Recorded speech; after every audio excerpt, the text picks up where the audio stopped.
जन्म शताब्दी पुस्तक माला 86 डे 7 देव शक्तियों का पूजन कैसे करें। परम पूज्य गुरुदेव वंदे माँ की प्रेम ऊर्जा और उनके प्रेम का दिव्य कवच। और ये ऐसा कवच है जिसे मानो गुरुदेव माँ ने भाएं फैला रखी है और बिल्कुल महाकाल की भाएं है और उसमें समा जाओ। और उन्होंने चारों तरफ से प्रोटेक्शन दे रखा है, एक शॉल ऊपर से डाल रखी है और वो बस ये कह रहे हैं कि बेटा इसके बाहर मत जाना। ये तुम्हारा जो सर्किल है ना, तुमको इसी में जीवन जीने की आवश्यकता है, क्योंकि तुम जानते ही नहीं बाहर क्या क्या है। और फिर तुम्हारा मन कच्चा है, तुम्हारे विचार कच्चे हैं, अभी तुमको समझ है नहीं। अगर बाहर जाओगे तो बाहर इतना कुछ मिलेगा कि उसमें डूब जाओगे, उसमें फंस जाओगे, उसमें उलझ जाओगे। और फिर वापस अगर आना भी चाहोगे तो तुम्हें ये बाहें बहुत दूर लगने लगेंगी, क्योंकि मैं पहले तुम्हारी सुसु पोटी साफ करूंगा, बच्चा मैला हो जाता है तो उसे साफ करना पड़ता है। तो हम वो आत्माएं हैं गुरुदेव माँ की, ईश्वर की, या किसी भी देवताओं की, किसी भी ऋषि की, संत की, आप किसी का भी कह लीजिए, ऋषि सत्ताओं की। हम वो आत्माएं जो कवच के साथ जन्मी थी, जिन्हें जन्म के साथ ही भगवान का अनुभव था। और इस दुनिया में, इस संसार में हर आत्मा जन्म के साथ ईश्वर से जुड़ी होती है, ईश्वर से कनेक्शन होता है। छोटे बच्चे अपनी दुनिया में रहता है, क्यों? क्योंकि वो यूनिवर्स से, उस ब्रह्मांड से, उस परम पिता से, उस निराकार से, उस साकार से, हर रूप स्वरूप से जुड़ा रहता है। उसको अपनी स्मृति भी रहती है, पूर्व जन्म की भी स्मृति रहती है, अपने जन्म लेने का उद्देश्य भी पता होता है, सब कुछ पता होता है। और इसलिए कहते हैं कि बच्चे को 6 महीने अन्न मत खिलाओ, और फिर कहते हैं जैसा खाओ अन्न वैसा होता मन। तो यहाँ पर क्या हम अपनी उस दिव्यता को नहीं जान सकते? गुरुदेव हमें स्टेप बाय स्टेप उधर ही ले जा रहे हैं, धीरे धीरे कह रहे हैं कि बेटा तुम देह से बड़े हो गए हो, ये अच्छी बात है। देह से बड़े हो गए हो तो श्रम करो, पसीना बहाओ और काम करो, लेकिन मन से वो छोटा बच्चा बन जाओ। ये जो एक कॉम्बिनेशन है ना, ये बहुत दिव्य कॉम्बिनेशन है इस यात्रा का। जैसे ठाकुर का जीवन देखिए, ठाकुर रामकृष्ण परमहंस, उनकी देह की उम्र क्या थी नहीं पता, पर वो अपनी माँ के पास जाते थे तो वो उनका छोटा सा बालक थे। जो छोटा बच्चा होता है ना, माँ का माँ को उस पर बहुत भरोसा होता है, माँ को उसकी सारी संभावनाएं पता होती हैं।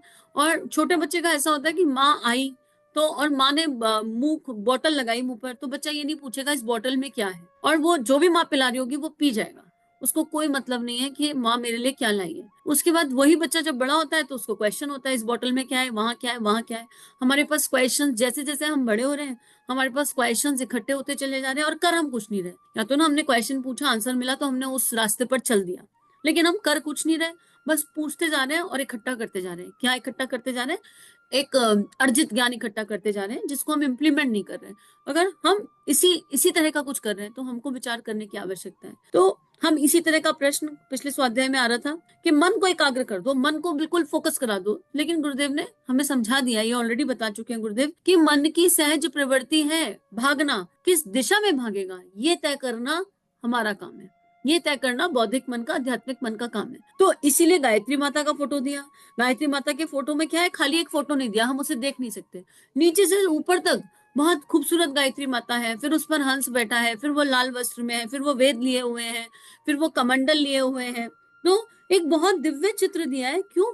कि मन को कुछ चाहिए, तो मन को जब हम परिधि में बांध देते हैं, सीमा में बांध देते हैं, कभी भी ध्यान करिए तो अपने आप को बांध लीजिए, शांति कुंज के इस गेट से उस गेट तक, या रामेश्वरम की यात्रा करने आ रहे हैं, आज हम तीर्थों की यात्रा करने जा रहे हैं, आज हम हिमालय जा रहे हैं, आज हम दुर्गा माँ के 9 स्वरूप का दर्शन करने जा रहे हैं, आज हम वैष्णो देवी दर्शन करने जा रहे हैं। भाव से करिए तो सही। लेकिन ध्यान में भी आंख बंद के करके बैठे तो अपने घर में है और जा रहे हैं वैष्णो देवी का दर्शन करने, पर अगर वहां ध्यान में भी लॉलीपॉप टफी लेने जा रहे हो ना, तो फिर मत जाना, फिर बैठे रहना घर, फिर कोई मतलब नहीं है कि अरे अब मतलब ये तो और बड़ा शॉर्टकट मिल गया कि अब तो ना हींग लगी ना फटकी, वैष्णो देवी के पास ऐसे ही पहुंच गए और वहां जाके कटोरा लेके खड़े हो गए। मतलब फिर कोई मतलब नहीं ऐसे ध्यान का। और फिर कहोगे ध्यान सध नहीं रहा, क्योंकि वो मुस्कुरा रही होगी शेरों वाली, वो कहेगी आ गए, चढ़ाई चढ़ी नहीं गई इनसे, घर बैठे बैठे आ गए यहाँ पर और इमेजिन कर रहे हैं चढ़ाई चढ़ ली, चढ़ाई चढ़ ली, चढ़ाई चढ़ ली। लेकिन सच बात यह है कि अगर ध्यान सही तरीके से सध जाए और वहां भावनाओं की पवित्रता हो, तो बंद आंख से चढ़ाई चढ़े ना तो उसकी थकान देह को हो जाती है। बंद आंख से चढ़ाई चढ़ने की, चढ़ाई का जो फीलिंग है ना, वो आंखों से बहने लगता है और शरीर हैवी हो जाता है। ऐसे ध्यान सधता है, ऐसा ध्यान होता है।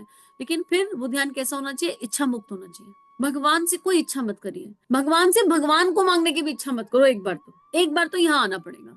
एक बार तो ऐसा कि हम बिल्कुल जो आप कहें, इच्छा करनी है तो एक करें, जैसे आप चाहते हैं वैसा जीवन हो जाए, जो आप चाहते हैं वैसा हमें चला लो।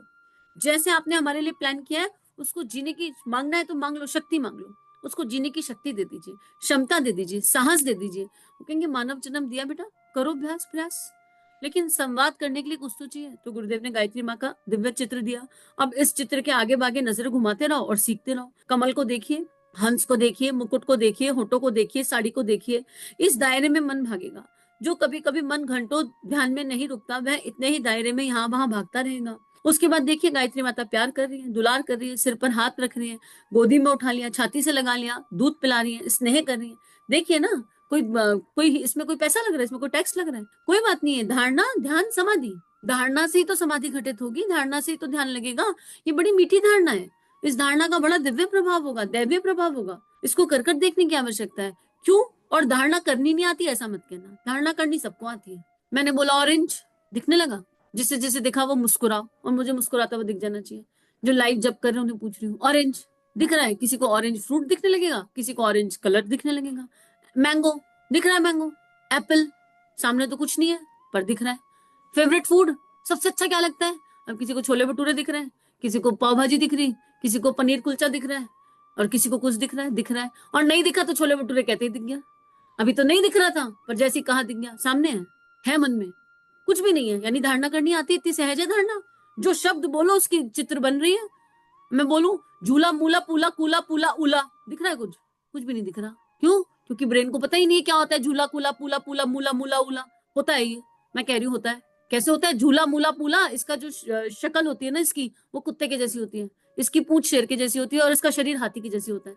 अब दिखने लगे, अब इमेजिन भी करने लगेंगे थोड़ी देर में। ऐसा जानवर कैसा होगा जिसका चेहरा कुत्ते के जैसा होता है और पूंछ शेर के जैसी और शरीर हाथी के जैसा? इसकी ड्राइंग बनाने लगेंगे दिमाग में। लग गया ना मन? अभी कह रहे थे मन नहीं लगता, अब लग रहा है ना मन? कितनी बढ़िया ड्राइंग बना रहे दिमाग में। फेस एकदम डॉग, अच्छा, और बॉडी एलिफेंट, और पूंछ शेर जैसी। वाओ क्या ड्राइंग बनी। यही तो होता है ध्यान। हो तो गया, अभी अभी बनाया और फिर कह रहे मन नहीं लगता। अभी तो हम सबके पास है शक्ति धारणा की, जन्म जात, कहीं बाहर से नहीं लाने की जरूरत। तो कोई ये मत कहना कि हमें धारणा करनी नहीं आ रही। अभी खड़े पैर सबने धारणा करी और अभी भी हंस रहे हैं उस चित्र के बारे में सोच के, और उसको अभी भी सोच रहे हैं। ऐसा हो सकता है?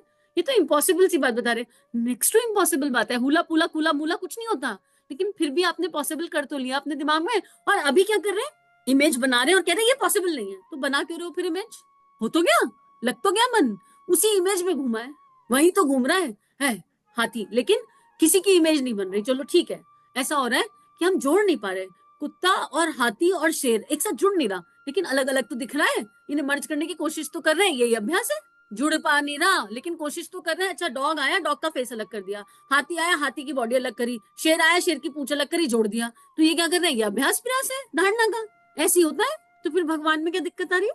भगवान में क्या समस्या आ रही है? तो मन को तो अभ्यास है, मन को तो सब कुछ आता है, धारणा हमको करनी आती है, प्रैक्टिकल हो गया और सबने कर ली। तो फिर गायत्री माता देख लो भाई, गायत्री माता देखने में क्या दिक्कत है ना? फिर संतोषी माता देखो, चाहे गायत्री माता देखो, चाहे दुर्गा माता देखो, लेकिन उनका तत्व भी तो देखो। डॉग में ऑनेस्टी है, शेर क्या है? माँ की सवारी है। शेर कौन है? माँ दुर्गा की सवारी है। हाथी कौन है? हाथी मतलब एरावत, हाथी मतलब गजराज। ऐसी थोड़ा ना ये तीन नाम लिए। अगर अपने गुरु का डॉग भी बन जाए ना, तो honesty is the best policy. कम से कम ऑनेस्ट हो जाएंगे। कितना वफादार होता है डॉग।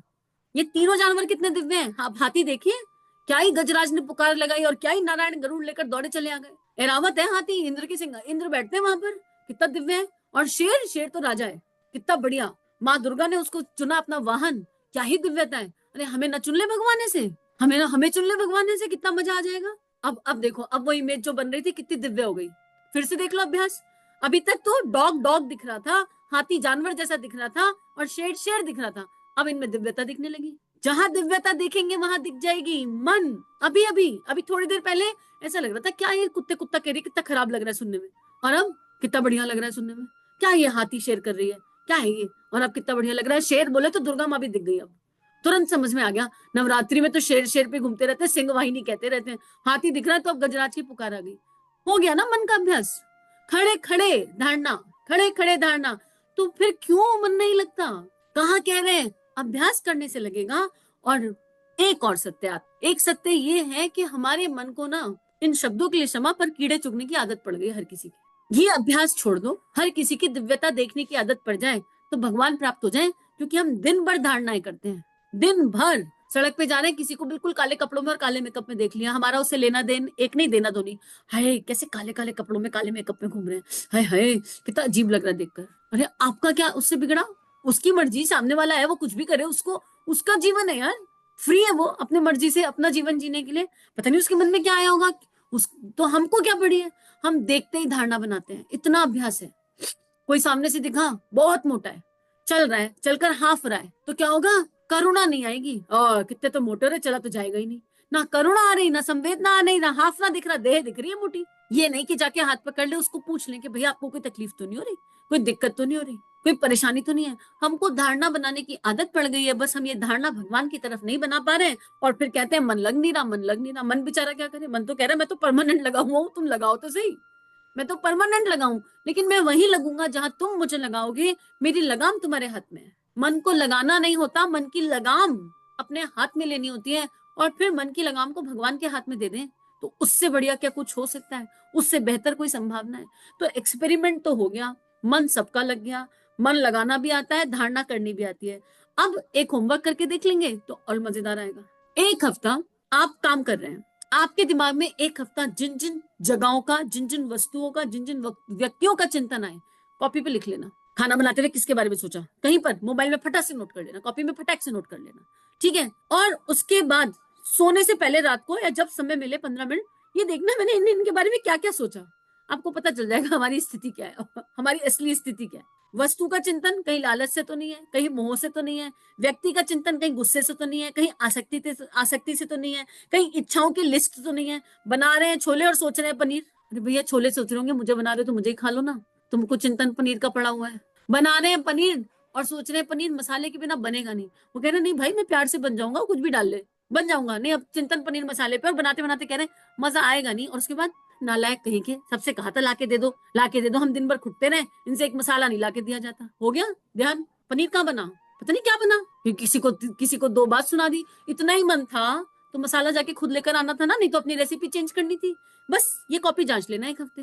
अगर हम लोग सब अपनी अपनी ये कॉपी जांच लें, बहुत ध्यान से जांच लें, तो हमें पता चल जाएगा कि हम हर समय ध्यान करते हैं, बेफिजूल का ध्यान करते हैं, बेहुदा ध्यान करते हैं, और इसलिए भगवान नहीं समझ में आते, क्योंकि भगवान का ध्यान करते का है, पॉसिबल ही नहीं हो पाता हमसे। खाली में तो कुछ भरेगा, इसको इतना भर रखा है, चित्त को इतना भर रखा है, और इतना बेफिजूल की चीजों से भर रखा है। अब थोड़ा काम की चीजें डाल लें, और उसके लिए खाली करने का एक तरीका यही है कि हमें पहले पता तो हो कि हम कर क्या रहे हैं। एक हफ्ता केवल अलर्टनेस, सावधान, नया युग आ रहा है। कैसे आएगा, हमारे अंदर से प्रकट होगा।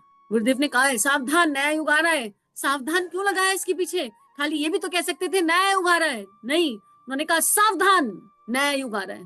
हमें कहा तुम सावधान हो जाओ, नया युग तुम में से ही प्रकट होगा, तो सावधान तो हो जाए।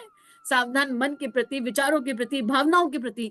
धारणा, ध्यान और समाधि, इससे ज्यादा सरल इस संसार में कुछ नहीं है। तो चलो आज सावधान हो जाते हैं, नए युग की तैयारी करते हैं, और नए युग के सूत्रपात परम पूज्य गुरुदेव और हम उनकी मशाल। तो सावधान, बस इसी के साथ आज का स्वाध्याय गुरु चरणों में अर्पित समर्पित। इदम श्री सद्गुरुवे नमः। इदम श्री सद्गुरुवे नमः। चलो गुरुदेव के सपने सजाने की शपथ लें। युग दृष्टा, युग ऋषि परम पूज्य गुरुदेव की लेखनी जन जन के जीवन को प्रभावित कर सकती है, जन जन का ट्रांसफॉर्मेशन कर सकती है, हर किसी को परमानेंट आनंद की तरफ ले जा सकती है। इस कार्य को करने में हमें आपका सहयोग चाहिए। अगर ये वीडियो आपको कंट्रीब्यूट करते हैं तो इन्हें विश्वव्यापी बनाने में हमारी सहायता कीजिए। चैनल को लाइक कीजिए, सब्सक्राइब कीजिए और शेयर कीजिए। इदम श्री सद्गुरुवे नमः।